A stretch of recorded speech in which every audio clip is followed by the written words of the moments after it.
Manny, tell us about some products that people can go to your dispensary, and be able to pick up tomorrow that can help them with being able to either treat the symptoms of cancer or be able to address it directly. Absolutely. Thank you for the opportunity, Mark. So as presented on the slide, it's a little bit busy. The slide I want to point out primarily or initially is going to be to the right, upper right, products for cancer, the Soothe, Relief, Serene, and then FSO. Those are more of our more popular products that most of the patients turn to, particularly because of the terpene profiles as described in the presentation. And what I would like to point out is that as you see in each one of those, the primary terpenes are all a little bit different in different orders, but somewhat similar. No one is ever going to find one particular terpene in order to help treat their symptoms or fight cancer. This is more of a recipe that you're looking for that's going to help with your symptoms of and hopes of curing cancer, as no dispensary person will be able to tell you that it will cure anything because it's not considered that type of medicine yet, as it is a Schedule 1. And then at the bottom, you see the recommended terpenes, B-caryophyllene and myrcene. Keep those in mind. You're going to want to pay attention to those two. But the other one I would like to add in is limonene and then possibly terpinolene being more of a minor. So your three primaries are going to be B-caryophyllene, myrcene, and limonene that you're looking for. That's going to help with alleviate some symptoms and be neuroprotective. And then it gets a little bit more clinical behind that. On the products for cancer, the Soothe one-to-one, as you heard the physician say or the medical professionals say, that one-to-one is not necessarily going to be the best way to go depending on the type of cancer. However, it's a great starting point to see which way you want to go, depending on your tolerance to CBD and or more importantly, THC and the psychoactive effects of that. Relief is going to be more of your more prominent high THC product that's going to help alleviate pain and help you relax and or sleep. Serene is a high CBD product, non-euphoric or non-psychoactive, in the sense that it doesn't get you high or stoned. However, it is great for focus, clarity, inflammation, stress, anxiety, nausea, depression without that energetic anxiety feeling. And then lastly, our 151, if you will, like you like to say, Mark, the FSO, also known as Rick Simpson oil, we call it full spectrum oil. This is basically the plant in the tube and is very important because it has all the components that you're looking for. However, it's not to be inhaled. This is primarily for topical and or edible ingestion, so that way you get the full entourage effect of these products. And you could get any one of these in any of the stores throughout the store right or throughout the state right now. And you can also get that consultation in store to figure out which is going to be most beneficial. Yeah, I think you mentioned a couple of key points here, Manny. The consultation will help quite a bit.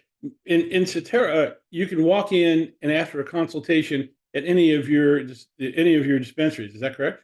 100%. And one of the things I like to point out, I just realized it's at the bottom there. I always tell people come in with node, the need you're looking for, the onset or the time it takes to affect you, the duration you want it to last, and the ultimate effect of it. And keep in mind that all components may be different depending on if you're still working, if you're wanting to play with your children or grandchildren. We kind of take all that into effect so that way we can get you the proper products for your better quality of life.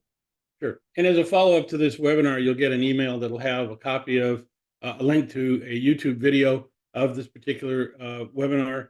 It'll also have the terpenes that we talked about earlier, and it'll also have a copy of this particular slide, all the cultivars, so you know exactly which products to take a look at when you're talking to Cetera, and or the terpenes that you're looking at if you're going to talk to, if you have a preference for another dispensary. And then also, Go Mark, the ahead. difference I wanted to point out, if I don't want to leave out the cultivars on the left side, the Granddaddy Purple, OG Kush, Purple Punch, and so forth. The reason I like to point out the products on the right first is because that's what we consider our wellness line, and our wellness line stays consistent. We have to remember that this is a live product. It's grown naturally. There's no mycotoxins, heavy metals, pesticides, things like that. So it changes, it varies from batch to batch, and those small percentages can make a significant impact in your treatment. So Sure. if you start on the right side with more consistent products, then we can actually give you a recipe, those primary terpenes in the order that you can shop for instead of just by the name, because everybody knows one pizza joint is not as good as another pizza joint and or better. different dispensaries products may have the same name, but they may be different in their terpene profile. And a lot of the products, obviously on the left-hand side, are being used to make those products on the right-hand side, and they go into making of that product. So it's a good combination. This is a good slide. I mean, what I like is not only the products but also the terpenes, and it gives folks, especially those that are looking at cancer or cancer-related conditions, a place to go and a set of products to look at that can potentially address their particular situation. I agree. So let's jump into some questions. I know that prior to the webinar, we had some questions. Let's start at the beginning. It says, what are the usual starter CBD to THC ratios for cancer patients? Is it different depending on the type of cancer? And I think it's not only different because of the type of cancer, but as to what the outcome that you want is. For example, if you're getting a lot of pain, you may want to look at a higher THC ratio product. Or if you're just looking at addressing cancer by itself, you may want to take a look at a one-to-one product, or better yet, an FSO product, the full spectrum oil. By the way, full spectrum oil and Rick Simpson oil come from the same formula. The difference is Rick Simpson oil was made over 25 years ago. What's happened is dispensaries like Cetera have improved the quality of the materials that are being used to make that. And so you have a better, let's just say, a purer product when you're looking at the FSO product versus the RSO product. Tell me a little bit about that. More importantly, tell me about what you think the ratio should be to start out with, Manny. Great questions here, and I'm going to refer back to the presentation. I forget the physician's name, but she mentioned that one-to-ones may not be the best, and it kind of correlates and makes sense because although we have more receptors than just the CB1 and CB2 receptors to consider, if you're dealing with a cancer in the brain or anywhere along the spinal cord and so forth, that's where your primary CB1 receptors are going to be more dense and more available, whereas your peripherals, your legs, your arms, the rest of your body is more prominent in CB2 receptors. So that could play a role. Again, we don't have consistent studies to say one way or the other, but that does make sense. And we usually like to start at a one-to-one, specifically with a specific terpene profile like Sue that is high in caryophyllene that reacts with the CB2 receptors almost like a cannabinoid. It's also good on linalool and or myrcene, which helps with spasticity, relaxation, and nausea. And then it's not too powerful in the sense of being too euphoric or psychoactive in THC because of that one-to-one ratio. So it's a nice baseline to start at, and then we could teeter one way or the other. Right. And you mentioned something, by the way, the doctor we're referring to is Dr. Cristina Sanchez, who, by the way, in Spain has been studying cancer and medical cannabis now for 26 years, just to give you an idea. So there has been some research done, unfortunately, outside the United States, but there are different ratios to be used depending, again, as the outcome that you want, whether it's pain, address the condition itself, or basically slow down cancer. One of the things that cancer does, is shown on the video, is it surrounds the cell. It has a neuroprotectant capability that actually causes the cell to die. And if nothing else, it slows it down, which means it stops the rate at which it's proliferating within your body. I think that's really, really important. I know it relates to what the second question is, are there any benefits from cannabis for prostate cancer? And the answer is absolutely. This is something that any person that's addressing prostate should take a look at. Again, it's something that can slow down cancer. It may, in fact, do something to actually relieve it, and it helps a lot with a lot of the pain and a lot of the symptoms that are there. Your thoughts on that, Manny? I would 100% agree. Earlier in the stages when Florida started the program, a lot of the dispensaries, if not all of them, had suppositories that were beneficial for that. There are products that are still out there that can be used as suppositories that may be beneficial from patient and customer feedback I've heard has been beneficial. So there are definite benefits. I just couldn't speak medically on it. Right. And I think if you're looking at addressing that, and also the next question, if someone has pancreatic cancer, how can medical cannabis help? Basically, in both cases, I would say take a serious look at the FSO products. They are very effective and have a long track record, anecdotally, of being helped with cancer. And as mentioned, can it help? The answer is yes. That neuroprotectant capability to slow down the cannabis is really going to help, and potentially may even get to a point where it relieves and reduces the actual cancer tumor itself. I know that's the case. My mother was diagnosed with cancer, about 6 years ago, And she was just, the doctor told her she had to have she had breast cancer. She had to have an operation like literally right away. She was 88 years old. And I said, Mom, at 88, if the cancer doesn't get you, the chemo and radiation might. I put her on a regime of cannabis. She's still with us today. Mom is like the little Energizer bunny. She's out there. And it has reduced, in fact, in her case, it put her into remission. I'm not saying that every case is going to happen that way, but every cancer is different. But you will get some relief using medical cannabis. If nothing else, it'll help with the pain, it'll help you sleep, and it'll help you with a lot of the nausea and vomiting. Um, One great question here, Manny. This is right up your alley. What's the difference between medical cannabis and street marijuana? So there's quite a few differences. Number one, you kind of answered it there. How is it made? When it's grown in a dispensary or at a grow, there is quality control. There's no pesticides, heavy metals. We use predatory insects to take care of the insects that we don't want, like whiteflies, aphids, spider mites, and so forth. We use ladybugs and wasps pretty much, or most grows would. It's monitored from seedling all the way, actually from seed, the moment it's a seed, all the way up until it reaches your hands, quality control. Whereas on the streets, obviously there is no quality control. You don't know how it's grown, if it's been adulterated, if something's been added on. One of the biggest fears now is the fentanyl crisis, where fentanyl is being added to everything. So you don't know what you're getting. At the same time, some dispensaries, particularly Sutera, has a no hassle return policy. So if you get a product that's ineffective, that if it's flour that has mold, mildew, which is not very likely, if a product is just malfunctioning because the vape's not working, you could bring that back.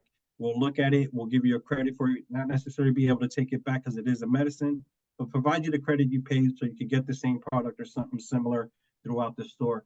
So your whole experience that you actually encounter with the dispensary versus street, significantly different. You never know what you're going to get otherwise.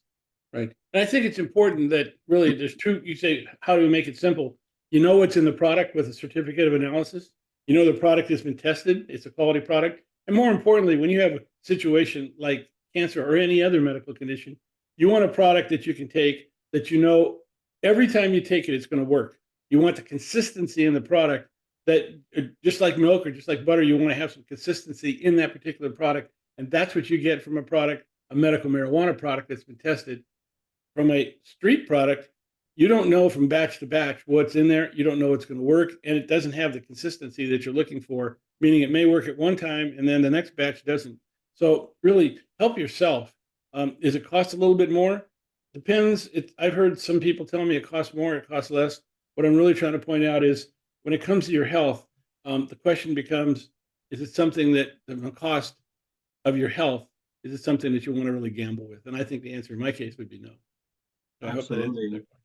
Also, Well, remember, you have the option to come in and sit down with us and have a consultation, a discussion with others that may have influence in your life, a spouse, a daughter, or a son, whomever it may be. We also have private consultation rooms where we'll sit down and discuss the products that you're interested in and let you know, based on experience, whether that product may be beneficial or not.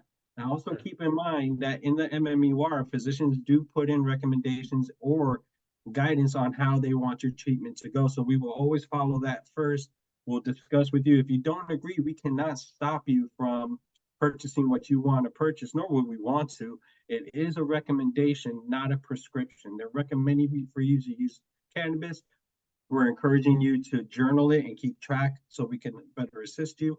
But it's not prescribed to you. And I think that's a significant difference as well. Yeah, that's what's really important.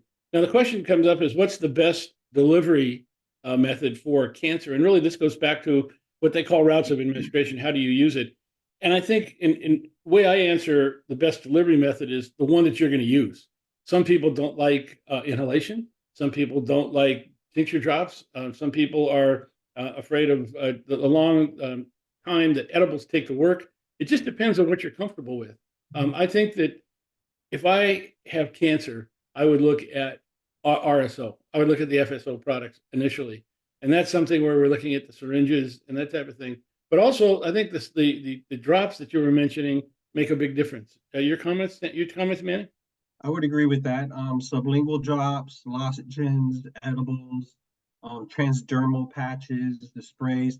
I completely agree, Mark. Whatever you feel the most comfortable with, and it's also going to depend on your livelihood. Do you want to be or need to be discreet? Also, but you want to keep in mind that whatever you decide to do, always try to, or you should be maintaining the packaging that has your label on it with your name, your patient ID number, and such, because it is a medicine in the state. And if traveling or going about, even though you may have altered it for your convenience, you want to keep that original packaging that has your label on it for liability to keep yourself out of trouble. Yeah, it's very much like alcohol, you know, that you really want to keep if you're caught with it, they like you to know where it came from and what it is. Um, let's take a look at the next question, which I think is a great one. Is CBD better than THC? And again, I think this goes back to each individual. Your body is unique. Your body is different. And I think the question is, what products work best for you? As Christina Sanchez was mentioning, one-to-one is a good place to start. But if you have a lot of pain, you may want to increase the amount of THC that you're using. More importantly, based on your dosing regime and you're finding out your tolerance to THC, it kind of tells you the ratio of products that you want to listen to. I think the best way to answer that question is to listen to your body. Your thoughts, Manny? Absolutely. And that's one of the reasons why I like the one-to-one, particularly to your point, Mark, is that CBD can take up to 2, 3 weeks to really load up in the body to be the most beneficial. And you may not want to wait that long to get some relief. So not just cancer, for all products, I tell people if you're really looking for that pain relief, that excessive nausea relief and so forth, neuropathy, you may have to start at a high THC product, but anytime you're not using that high THC product and you can use a CBD product, I always recommend to implement that. So that way you'll see the scales kind of teeter from high THC use to high CBD use because you won't need as much THC now that the CBD is built up in the body. That said, it is very, very discriminatory as far as person to person. It could change. Each treatment is different. Your tolerance to THC may be different. Your diet might be different. What you're trying to do in life may be different. So all of those factors need to be kind of contemplated and discussed so we can get that treatment, whether it's CBD and or THC, for your benefit. Sure. It's really, really important. Again, listen to your body. I think that's an important part that really is there. One of the questions says, my husband just began chemotherapy. What is the best method and product for starting on his journey? Your comments, Manny? So one of the things that I found beneficial when treating chemotherapy patients is they don't want to inhale anything, although that may be the most beneficial because it's rapid effect. But tinctures and or lozenges I find to be very beneficial, particularly are soothe one-to-one, as it's going to help with neuropathy, with pain, inflammation, with anything basically in the gut, the microbiome, that nausea and so forth. And it may help you relax a little bit better. Now, this is a topic you definitely would like to discuss with your attending medical professional because they may want to know what you're using to offset those symptoms, and they may mitigate your therapy a little bit differently to your benefit, of course. Right. And I think you gave the tip, which is here. What's the best method and product? The method that you feel comfortable using. Again, you have the onset and you have the duration times, but also start with the one-to-one. Once you understand your therapeutic dosing level, then you can experiment by increasing the THC and the CBD. It's kind of something where you're in control, but your body will tell you what works. And by the way, it doesn't take long for your body to come back to you. Within a couple of days, basically within a week, your body will tell you what's working and not working. And when it starts working, I know in my case, I'm addressing pain. When it starts working, it's like, wow, that really is pretty cool. It's there. You'll feel the same thing. You'll feel better when you get the right dosing level and the right products. That's what's really important. One of the other things I like to point out, Mark, is one of the reasons that most dispensaries or bud tenders or guides, med tenders, whatever their title may be, the reason they usually recommend inhalants or sublinguals primarily is because it's fast in, you feel the effects very rapidly, but it's also fast out.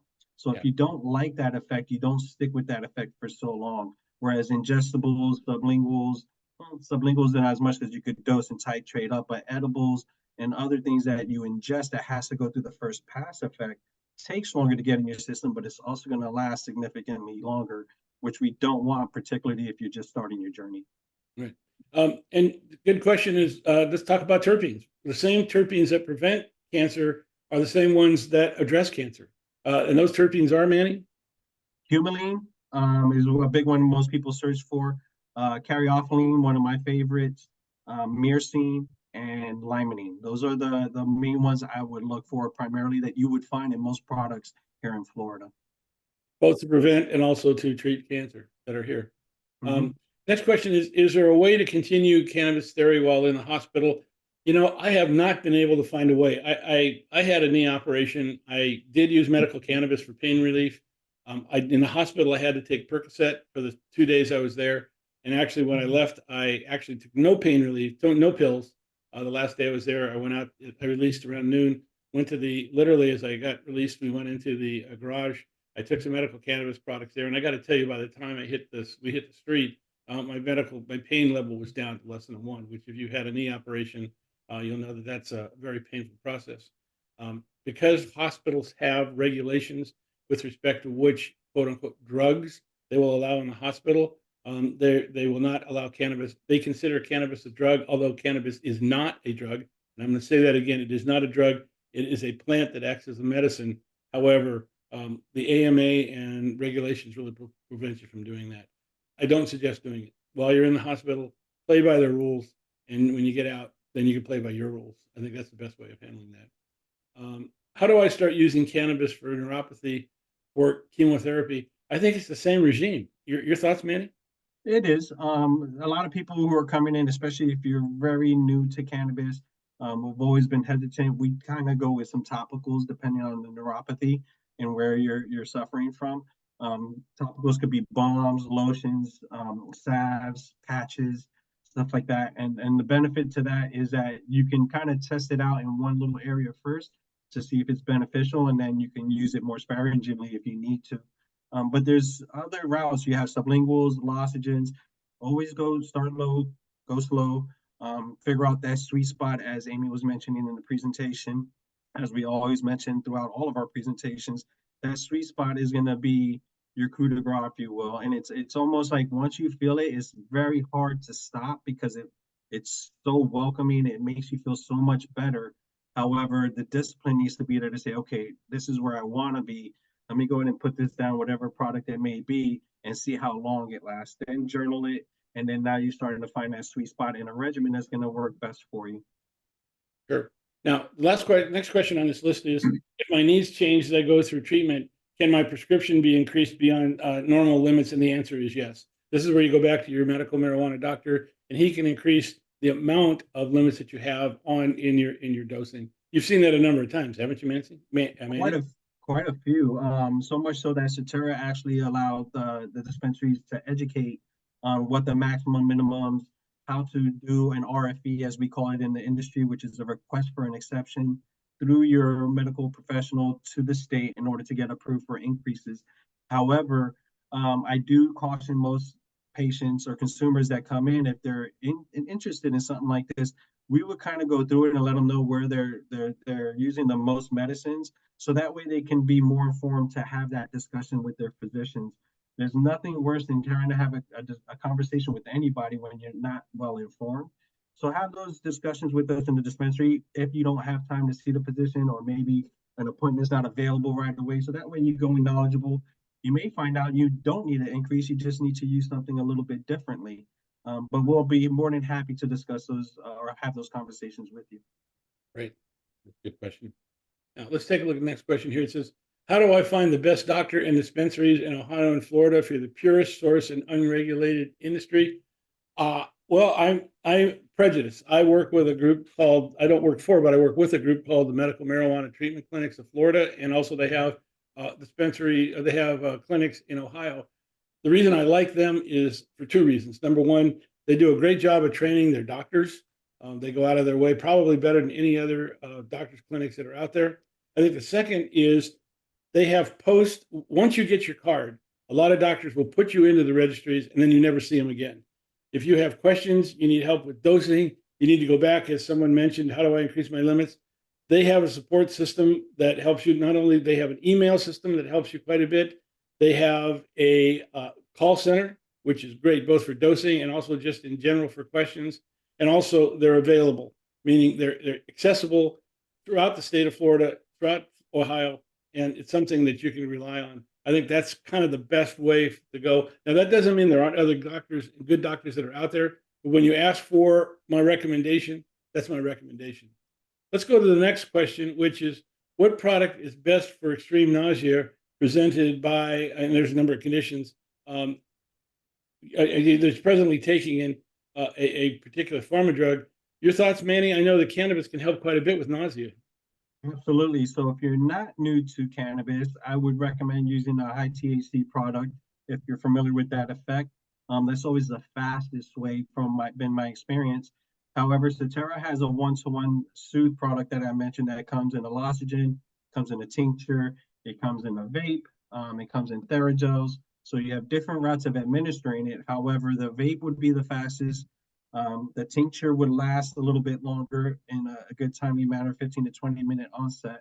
And the reason I recommend the one-to-one soothe is because it has the highest caryophyllene in it, which is great for the microbiome, your gut, and it works well, very well for nausea. The side effect of that is if you suffer from glaucoma, it also works for glaucoma very well as other symptoms. But for gut issues, nausea, extreme nausea, soothe one-to-one is where I would recommend continuation of regular regimen, and then high THC products here and there when that's just not quite cutting it. Right. And I do want to point out, going back to the last question that we had, the best way to get your card is, first of all, schedule an appointment with a doctor like MMTC of Florida. Once you do that, they will apply for your card, put you in the registry. When you apply, literally that day, you get your patient number. You can go to the dispensary, and it can help you quite a bit that are out there. So this is a way of being able to help there. If I may add to that, Mark, I would also add keep an open mind, even if you are a veteran user, if you are an aficionado in cannabis, keep an open mind because there's always new information coming out. I do this every day, day in, day out. I'm always in the books and I'm always learning something new. So keeping that open mind to possibly learn something new may help you find a medical professional that's more beneficial for you. And you've hit on a good topic, because I think one of the things I know, I spend a couple hours a day just researching medical cannabis. And one of the things I found, in fact, that when I took my, I have a degree in, I have a certificate in medical cannabis. And one of the things the professors were pointing out is that there's been more research in the last year in medical cannabis than in all the years prior that have been done. So there's a lot of new things happening. There's a lot of breakthroughs. Unfortunately, it's not happening here in the United States, but countries like Canada, countries like Israel, Spain, Germany, UK are doing a lot of work looking at this and really trying to move this whole thing forward. So it's something that the consultations and talking to your doctors and medical cannabis professionals and watching educational programs like this can help you quite a bit. So we had some questions that came up during the webinar itself. Why don't we address some of those? And why don't we start with the first one, which is, how about leukemia? There's no tumor. The problem is platelets. First of all, medical cannabis research in leukemia, again, is not something that's been done here in the United States. There is limited research that's been done overseas, but it has been done in Israel and also in the UK and in Canada. What they found is that it doesn't cure leukemia. It won't get rid of it, but it'll slow down leukemia, if not stop the progression of leukemia. That's what they found out through the studies. It's not a tumor, but no, what it'll help with is your pain, your nausea, your vomiting. It'll also help you with your appetite and help you with sleep. So again, it's not something that is a miracle cure, but it's something that can help you manage a particular condition and to manage what's there. I think Kenya asked the question that she has a stage 3 breast cancer, doesn't want to smoke. What should I do? I think this is where you get, Manny, into some different types of other types of routes of administration, right? Like the patches, like the edibles, and like the tinctures. Absolutely. So we have lotions, we have salves, one-to-one fix balm is what we call it. It's like a salve. We have the patches. You have the FSO that you can use topically, that you can create your own lotion with. So there's quite a few different ways that you can get these terpenes and cannabinoids, the full entourage or synergistic effect within your body, and balance out that homeostasis, which also plays in that leukemia. It's not always direct to that point. That's more of why we have synthetic medications that are beneficial for certain instances like that. But cannabis is more of a total body effect. So you don't have to smoke it. You don't have to vape it. There's other routes, edibles, topicals, lozenges, and so forth. And I think that's important to point out is you don't have to smoke it or vape it. Now, why vaping? Because it's steam as opposed to burnt material, which is what's smoking it. Anytime it comes to your lungs, you got to be very, very careful.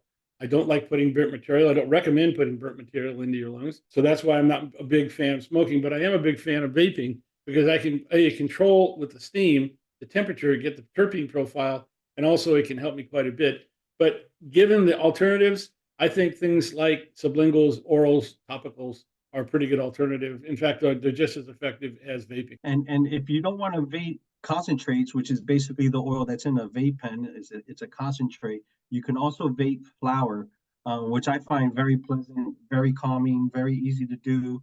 I Right. know there's not going to be any contaminants within that product, and it's vaping the trichomes off of the flower. And then after I'm done, I just empty out that flower and use it as a secondary need in my coffee or otherwise, because now it's activated. So there's quite a few ways, and you can also find that information out through Marijuana Wellness, as well as the Sutera.com website. Yeah. Yeah, Marijuana Aware and also Marijuana Med Today can help you quite a bit.com. Let's run to the next question. I think, does cannabis cure diseases?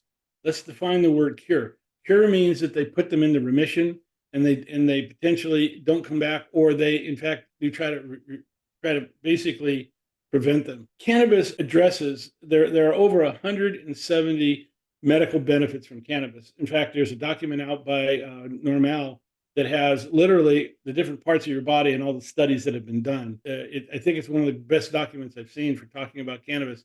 The answer is, in many cases, it helps to be able to remove and stop and use the word cure, meaning it's going to get rid of it and it's not going to come back. Now, in certain cases, cannabis may not be able to do that. For example, cancer is one of them. It just depends on your body and the type of cancers. Again, there's a lot of different cancers that are out there, but it can affect and have a dramatic help you dramatically improve the symptoms from that particular disease. Your thoughts, Manny? I agree. I worded it slightly differently, but along the same lines. Cannabis is to our body as natural as some of the molecules we already produce, like anandamide and 2-AG. So what I like to suggest, and again, just a suggestion, is that cannabis doesn't cure diseases, but it helps facilitate homeostasis within our body, which in turn helps our bodies cure our own diseases with our internal medicine cabinet. How does someone find a doctor who can handle your medical issue with medical cannabis? Does someone who uses medical marijuana need a medical marijuana card? So the first answer is yes, you need a medical marijuana card. How do you find someone? Well, you can go online, look for a medical marijuana doctor near you. I recommend the medical marijuana clinics, medical marijuana treatment clinics of Florida. But the answer to your question is these folks that work at these clinics are medical doctors. However, they're there to really address cannabis's use with your condition. If you need to find a medical doctor, you've got to actually just look in your local area and talk to a number of doctors. About 2/3 of the doctors today that are practicing are in favor of using medical cannabis. They don't quite understand it, but they do understand the benefits that they're seeing from it. And they do, just like they refer people to eye, ear, and nose, throat doctors, just like they refer people to orthopedic surgeons. They do refer people to medical marijuana professionals to be able to help them. It's out there. So I think the best way is to look at medical marijuana doctors, go to MMTC and look at it there. And as far as finding a doctor, candidly interview them. I mean, I interviewed 4 doctors before I chose mine, mainly because I wanted to find out not only their temperament about medical cannabis, but also if they're willing to work with someone who takes it. So it's something that you really got to take a look at. You can interview a doctor just like an doctor can interview you. You want to get somebody who's going to be sympathetic to your cause. And just like you want to interview your dispensary as well, Mark. Mhm. You don't have to go to any one particular dispensary. You don't have to go only once. Again, it is a recommendation, and in my experience, I believe due to my expertise, a lot of the physicians will recommend their patients to me when they're having trouble because I know the product more, not because I'm a medical professional. I know the diagnosis better, but I know how certain products will work towards certain symptoms. And Sure. the important part of that is don't get too frustrated with your physicians or medical professionals if they don't have all the answers. Because unlike pharmaceuticals and synthetics, this is not a blanket one dose treats everybody the same way. Everybody's individually different, just like pharmaceuticals. But in this instance, they don't have the same medicines that's always replicated the same way as it is a natural plant. Next question, which is a great question, is are concentrates harder on the lungs?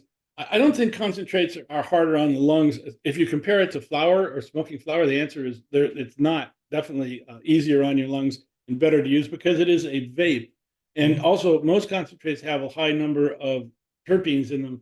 So the answer is they're actually better to use than a lot of other forms of inhalation. Your thoughts, Manny? That's actually a little bit of a trick question, Nelly. A great question nonetheless, and I actually agree, Mark.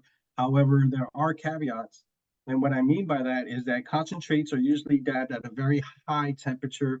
Most people go above 450 to maybe even 700 degrees, which can be harsh on the lungs as it's superheated that way without any conductive material to take that heat away. And depending on that conductive material, that could be harsh or detrimental to the lungs if you don't know what you're doing. So it's not the concentrates that are harder, it's the temperatures at which being used at and the depth of the breath that's being taken. Most people who are doing dabs or concentrates, which are called dabs at these high temperatures, are taking a super inhalation with these high heats, which can cause irritation, more coughing, and all of that can be harder on the lungs. But the concentrates themselves, no, as long as it's coming from a sourced and reliable, reliable source dispensary. Dale asked a really good question. Best for chemo neuropathy. Again, we've gone through a number of different. The key is to pay attention to the terpenes and the route of administration that you're comfortable with. Your thoughts, Manny? 100% agree. Inhalation with a viable source is the best way to start to know where your dose needs to kind of start off at for a fast onset and rapid release. However, you don't have to inhale. You could use tinctures, Theragels, the whole gambit. Now, Daisy, you asked a question, can I get a copy of these slides? The answer is yes. As a follow-up to this particular webinar, you'll get an email that'll have the link to the video. It'll have a copy of the slides in what they call a flipbook format, so you can flip through them, you can look at them and print it. It'll also have a copy of the terpenes, of the slides that Manny gave you. In other words, we talked about a number of things that we'll provide you. The answer is that follow-up email will get you it. It'll probably take a day or two for us to get you there, but it will provide that information. And then more importantly, if you go to Marijuana Aware Past Events and or our YouTube channel, excuse me, the YouTube channel has all the videos, and Marijuana Aware has all the presentations and material for all the webinars on it. It's in the past events. This is a good question, Manny. Will will Sotera be posting COAs online? I went to the Pensacola store and was told that I'd have to look everything up online. The ones that I had pre-chosen had totally different profiles that was suggested in the limits information online. Manny, you should be able to get those COAs at the store. Is that correct? That is correct. They are trying to make it where it's available, not the whole COA per se, but the top terpenes. I think they do have that, but it doesn't list them in what order, which can make it kind of confusing. We are working on that currently. Now that I'm in IT, I can actually speak on that a little bit. However, you can get a COA per request in the store. They'll print it out for you and you can see it right then and there. Or they can, if you want to sit down in a consultation room, that way they can take your order. They can show you everything while you're sitting down in the consultation room and kind of explain why there's a difference. Or maybe it's just because they're not in the right order online yet. But I do apologize. We are trying to improve that. Yeah, I think that's a little bit of a work in process, but get a hold of, I think you have both the consultations, but I think also you can call online and be able to get them as well. You have a call center, right? Yes, you could call the call center. They could bring up those COAs as well and give you at least the top 3 or 4 or the whole list if you're looking for the whole list. And if you were to purchase a product and forgot to ask, you could look up that online and get a COA emailed to you so that way you can see what you're dealing with. Right. Now, Lewis asked a great question. Can cannabis help prevent the initiation of cancer? And I think the answer, Lewis, is although there are no studies about this because you're trying to prevent something, studies like to study something after it's happened, there's a lot of, let's just say, anecdotal evidence. My mother is one of them, where we actually used medical cannabis to not only get rid of or put cancer in remission, but we're using it right now to make sure that it doesn't come back. And I think that's been used in a lot of cases. I have a number of friends of mine that are concerned about or really have prostate cancer, and we're using medical cannabis to really help put in remission as well. Steve asked a question for a rare cancer, and I don't know if I can pronounce this correctly, neuroendocrine. What has metastasized in my liver, would your local doctor actually have recommendations for all forms of cancer? Can't The endocannabinoid system in your body doesn't care about the names and what cancer it has. It cares that you have it. And what it does is it reacts to that particular situation. And it's been shown that the endocannabinoid system of your body produces endocannabinoids to address your cancer. It may not produce enough of them, hence why you need to use cannabis to give the body the resources that are really out there.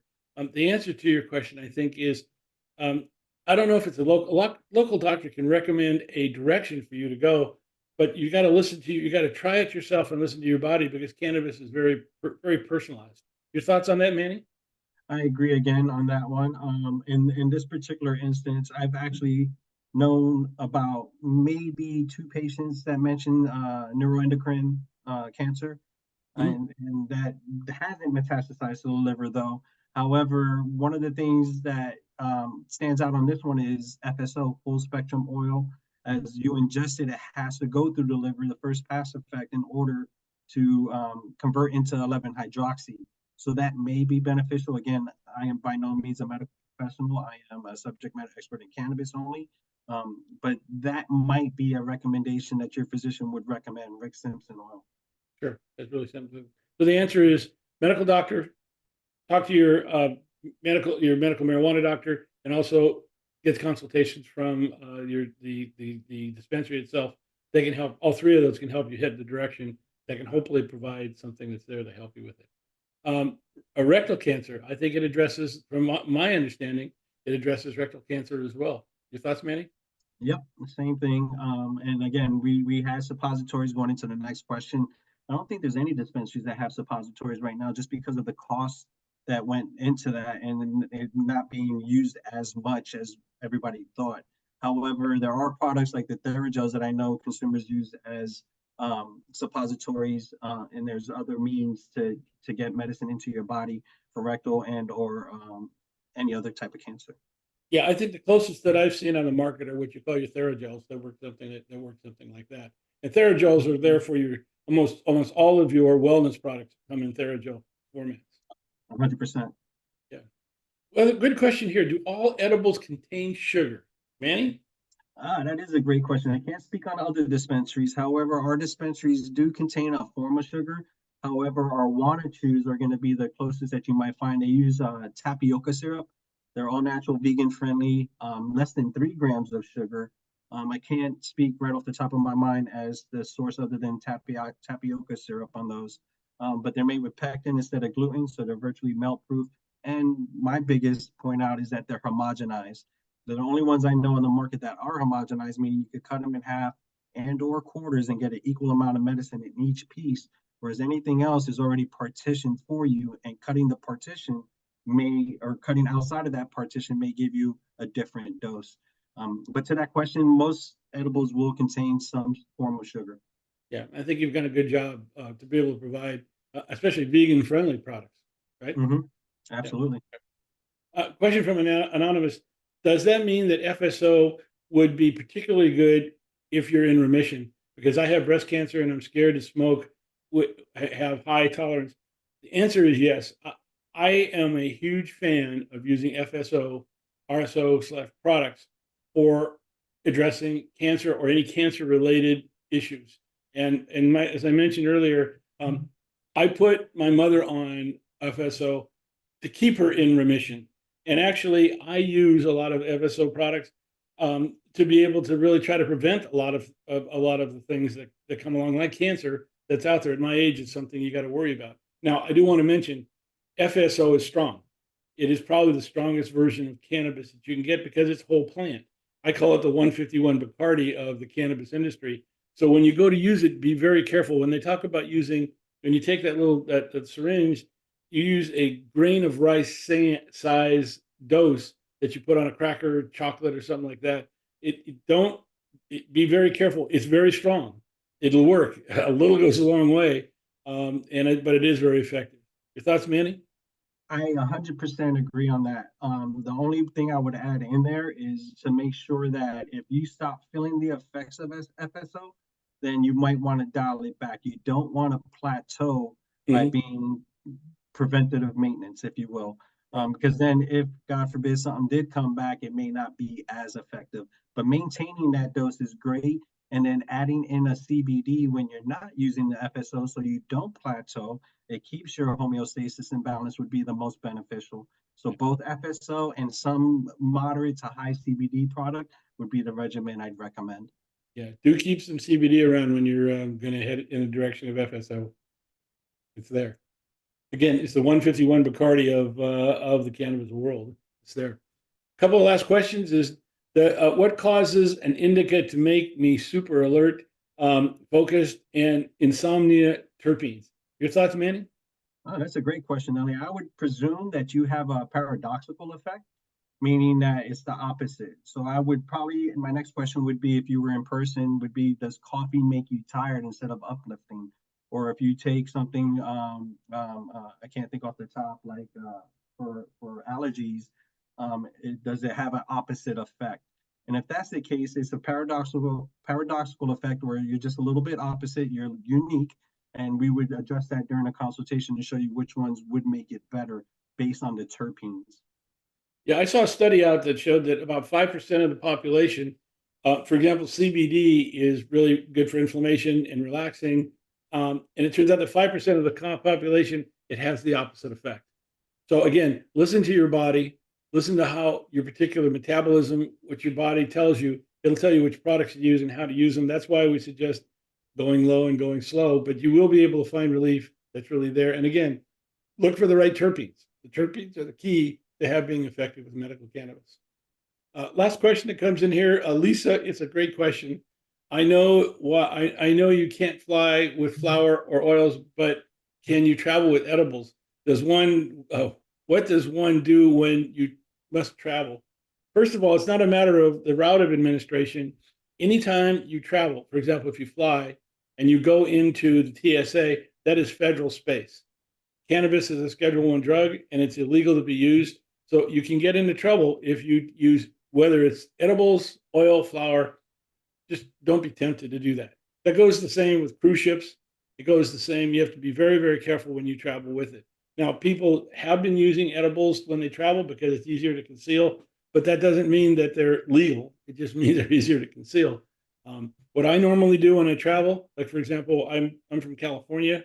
When I go visit my family in California, I actually I have a dispensary out there that when I arrive, I go to that dispensary and I pick up the products that I need. But then I can be able to have the relief without necessarily trying to hassle with TSA or federal agents that are there. Your thoughts, Manny? I'd agree, and that's not just flying. Like if you were to fly, for instance, I'm in Pensacola and I flew to Tampa in the same state, it would still be legal. So what I personally do is I take my dose to help cover the time that I'm traveling. Once I land wherever I'm at, I do my research, see if there's a dispensary there, and I pick up from there. You can also go to the TSA website and they specify how they're not looking for your medical marijuana. They're looking for threats to the plane. However, that's not suggesting that you should travel with illegal products. Yeah. If you throw your vape pen into that tray, you're kind of tempting the TSA agents. I wouldn't necessarily recommend doing that. Listen, we've covered a lot of topics. I know that there's some resources that are out there for folks, like the medical marijuana treatment clinics in Florida, for your card, Cetera Wellness for a dispensary. We have Botanical Wellness for your CBD products. And also, if you're looking for just patient education in general, we have an online resource on YouTube with Marijuana Aware. I want to thank everybody for taking the time to watch this webinar. And again, Zahara and Manny, thank you very much for joining me. I want to give a special shout out to Lee and Leah in the background, the commentators, and to you, the audience. We're here for you to answer your questions. And thank you very much for joining us.